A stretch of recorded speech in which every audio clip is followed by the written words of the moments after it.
Welcome back to the second part of the RTI act 2005 series. पिछली video में हमने cover किया था आरटीआई का ओवरव्यू, की डेफिनेशंस, प्रोविजंस और एग्जेम्पशन। अगर नहीं देखा तो आप पहले उसे जाके देखें क्योंकि ये उसके बाद का वीडियो है। लिंक डिस्क्रिप्शन में भी है, बेल आइकन में भी मिल जाएगा आपको। आज हम बात करेंगे बचे हुए इम्पोर्टेंट पॉइंट्स जैसे exam organisation, PIO, appeal, recent development और आरटीआई का ओवरऑल इम्पैक्ट। तो पहले बात करते हैं एग्जाम ऑर्गेनाइजेशन के बारे में। ये डिफाइन कर रखी है सेक्शन 24 में। Certain organisation example intelligence agencies like IB रॉ are exempt from the RTI except for information on corrupt और ह्यूमन राइट वायलेशन। कुछ एजेंसी या ऑर्गेनाइजेशन जो हैं जैसे आईबी रॉ, सीबीआई, एनआईए जो सेकंड शेड्यूल में लिस्टेड हैं, इनको आरटीआई के अंडर इन्फो देने की ज़रूरत नहीं है, लेकिन ये एक एक्सेप्शन है। अगर इंफॉर्मेशन जो है करप्शन या ह्यूमन राइट वायलेशन से रिलेटेड है तो इनको भी इंफॉर्मेशन डिस्क्लोज करनी पड़ेगी।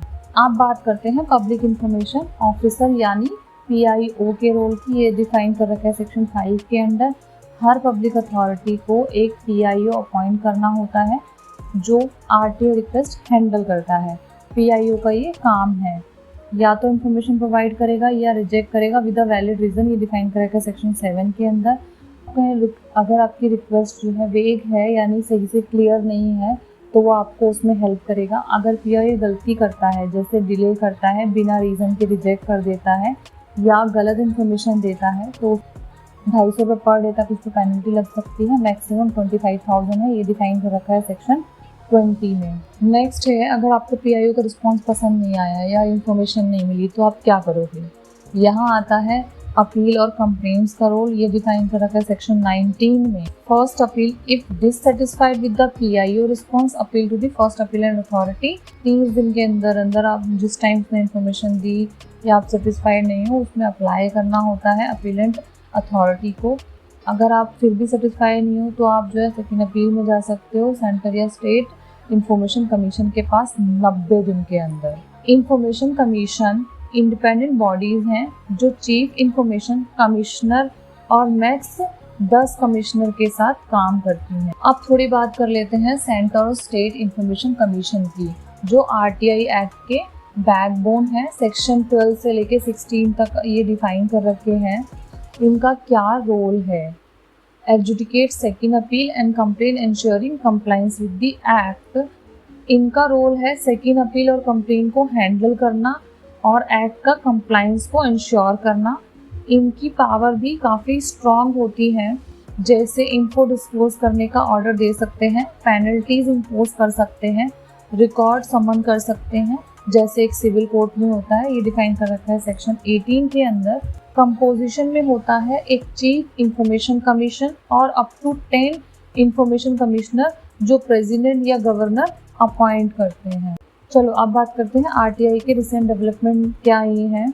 सबसे बड़ा अपडेट है आरटीआई अमेंडमेंट एक्ट 2019, जिसमें सेक्शन 13, 16, 27 अमेंड किए गए हैं। इससे सेंट्रल गवर्नमेंट को पावर मिल गया है इंफॉर्मेशन कमिश्नर के टेन्योर, सैलरी और टर्म्स फिक्स करने का, जो पहले एक्ट में फिक्स थे। क्रिटिक्स बोलते हैं इससे कमिश्नर की इंडिपेंडेंस कम हो सकती है। आरटीआई में कुछ लैंडमार्क केसेस भी हैं, जैसे CIC versus high court of Gujarat. इसमें कंफर्म किया है कि हाई कोर्ट भी आरटीआई के अंडर पब्लिक अथॉरिटीज़ हैं। दूसरा केस है Anjali Bhardwaj versus union of India 2019। इसमें आरटीआई के इम्पोर्टेंस को अपहोल्ड किया है, लेकिन कमिश्नर की अपॉइंटमेंट डिले पर कंसर्न रेज किया है। आरटीआई का डिजिटल पोर्टल है rti.gov.in। आप इस पर ऑनलाइन कंप्लेन या आप इस पर ऑनलाइन रिक्वेस्ट जो है वो जो भी इंफॉर्मेशन एक्सेस करना चाहते हो आप यहाँ से अप्लाई कर सकते हो। चैलेंजेस जैसे delay, non compliance by the PIO और एग्जेम्पशन का मिसयूज भी रिलेवेंट है। पेनल्टीज और प्रोटेक्शन। अब बात करते हैं पेनल्टीज और प्रोटेक्शन की। ये डिफाइन कर रखा है सेक्शन 20 में। पीआईओ फेस कर सकता है fine for refusing information without cause. अगर उसने कोई रीजनेबल कॉज नहीं दिया है तो उसको पेनल्टी फेस करनी पड़ सकती है। अगर वो डिले कर रहा है रिस्पॉन्स करने में तो भी, या कोई गलत इन्फॉर्मेशन दे रहा है तब भी। आरटीआई फाइल करने के लिए कोई पेनल्टी नहीं और आपकी आइडेंटिटी प्रोटेक्ट रहती है। सेक्शन 6 सबसेक्शन 2 में डिफाइन कर रखा है आरटीआई एक्टिविस्ट के लिए प्रोटेक्शन भी ज़रूरी है, विसल ब्लोअर प्रोटेक्शन भी ज़रूरी है। और जो है टारगेट किया जा सकता है कि ऐसे इन्फॉर्मेशन कैसे मांग ली, तो एक्ट में इसका स्पेसिफिक प्रोविजन भी है। विसल ब्लोअर जो है प्रोटेक्शन भी है, जो भी आरटीआई एप्लीकेंट होते हैं उनको एक तरह से प्रोटेक्शन भी दी जाती है क्योंकि वो टारगेट किए जा सकते। आरटीआई एक्ट का असली पावर क्या है? ये सिटीजन को एम्पावर करता है कि गवर्नमेंट से सवाल पूछने के लिए, जैसे करप्शन एक्सपोज करना या पब्लिक स्पेंडिंग ट्रैक करना। सेक्शन 4 के अंडर प्रोएक्टिव डिस्क्लोजर ट्रांसपेरेंसी लाता है।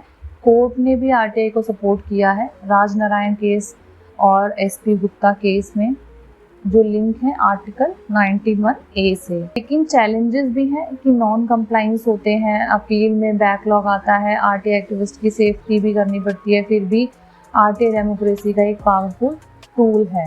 तो दोस्तों ये था आरटीआई एक्ट 2005। इसके 2 वीडियोस हैं, ये सेकंड पार्ट है, फर्स्ट पार्ट भी आप पहले देख लेना। एग्जाम के लिए जो है सेक्शन याद रखो, सेक्शन 2, 4, 6, 7, 8, 19, 20। अगर आप आरटीआई के एमसीक्यू की प्रैक्टिस करना चाहते हैं तो वो भी मैंने बना रखी है, आप जो है प्लेलिस्ट में जाके आप देख सकते हैं। अगर ये आपको वीडियो हेल्पफुल लगा तो आप इसे लाइक करें, शेयर करें, चैनल को सब्सक्राइब करें। अगर आपको कोई डाउट है या कोई सजेशन है तो आप हमें कमेंट में पूछ सकते हैं। चलिए मिलते हैं नेक्स्ट वीडियो में। तब तक के लिए कीप लर्निंग और आरटीआई का यूज़ करो अपने राइट्स के लिए। ओके।